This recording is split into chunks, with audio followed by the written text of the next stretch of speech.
সকলকে স্বাগতম জানাচ্ছি কুকিং ব্লগের আরেকটি রেসিপিতে। মিক্স পাস্তা রান্নার রেসিপিটি সম্পূর্ণ দেখার অনুরোধ রইল। চলুন দেরি না করে রেসিপি শুরু করা যাক।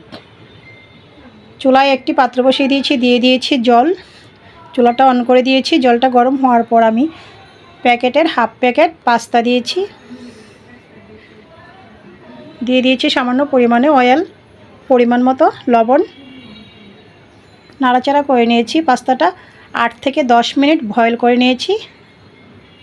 8 থেকে 10 মিনিট পর পাস্তাটা ছাঁকনিতে ছেঁকে ধুয়ে নিয়েছি। পাত্রটি ক্লিন করে আবারও চুলায় বসিয়ে দিয়েছি। দিয়ে দিয়েছি তেল, হাড় চাড়া মুরগির মাংস।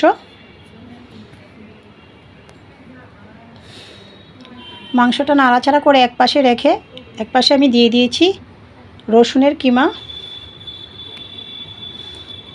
নাড়াচাড়া করে রসুনটা ভেজে নিয়েছি।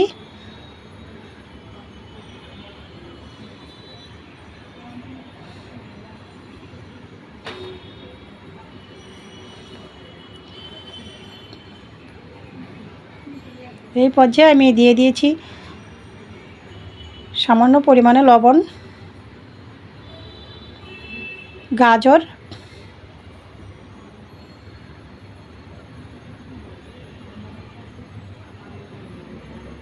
ক্যাপসিকাম,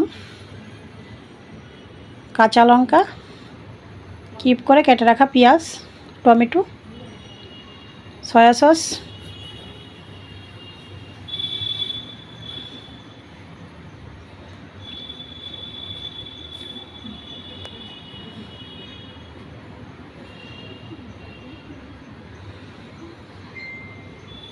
টমেটো সস,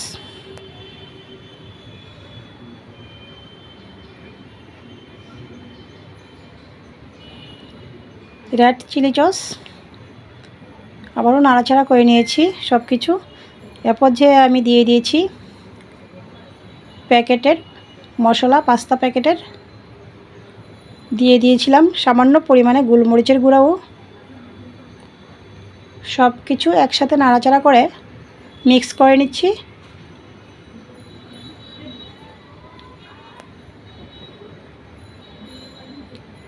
তো 3-4 মিনিটের মতো রান্না করে নিয়েছি। তো রেডি হয়ে গিয়েছে আমার মিক্স পাস্তার রেসিপিটি ভালো লাগলে আমার ফেসবুক পেজটা ফলো, ইউটিউব চ্যানেলটা সাবস্ক্রাইব করবেন, সাথেই থাকবেন। সকলকে ধন্যবাদ।